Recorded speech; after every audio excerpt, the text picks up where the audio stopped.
बातमी दिल्लीत समोर येते। दिल्लीमधील पाणी टंचाईचा फटका नवीन महाराष्ट्र सदनाला सुद्धा बसलाय।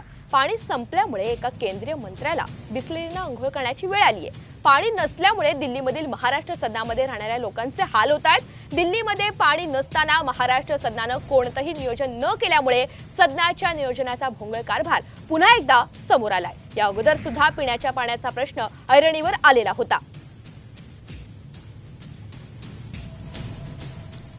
तर दिल्लीमधील पाणी टंचाईचा फटका नवीन महाराष्ट्र सदनाला सुद्धा बसलेला आहे। पाणी संपल्यामुळे एका केंद्रीय मंत्र्याला चक्क बिस्लरीनं अंघोळ करावी लागली आहे।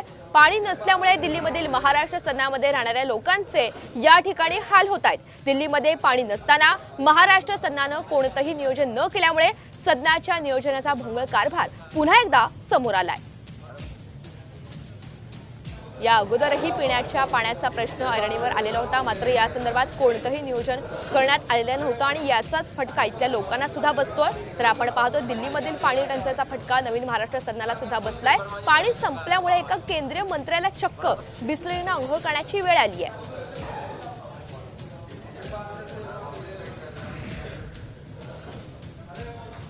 दिल्लीमधील पाणी टंचाईचा फटका राजधानी नवी दिल्लीतील नवीन महाराष्ट्र सदनाला देखील बसल्याचं आपल्याला बघायला मिळतंय।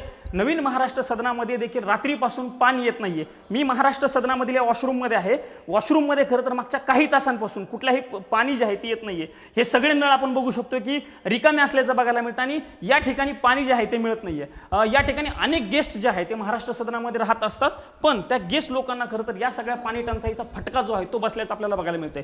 महाराष्ट्र सदनामध्ये केंद्रीय मंत्री देखील रहिवासासाठी आहेत। त्या केंद्रीय मंत्र्यांना देखील आज पाणी टंचाईचा फटका बसल्याचं बघायला मिळतंय। त्यांना देखील अंघोळ जी आहे ती बिस्लरीच्या पाण्याने करावं लागलेली आहे, अशी देखील माहिती समोर आलेली। त्यामुळे प्रशासनाचा कारभार जो आहे तो समोर आलेला आहे। काही या ठिकाणी राहणारे रहिवासी गेस्ट आहेत, आपण त्यांच्याशी बातचीत करण्याचा प्रयत्न करूया। दादा मला तुम्ही सांगा, आपण त्यांच्याशी बातचीत करण्याचा प्रयत्न करूया। तुम्ही महाराष्ट्र सदनामध्ये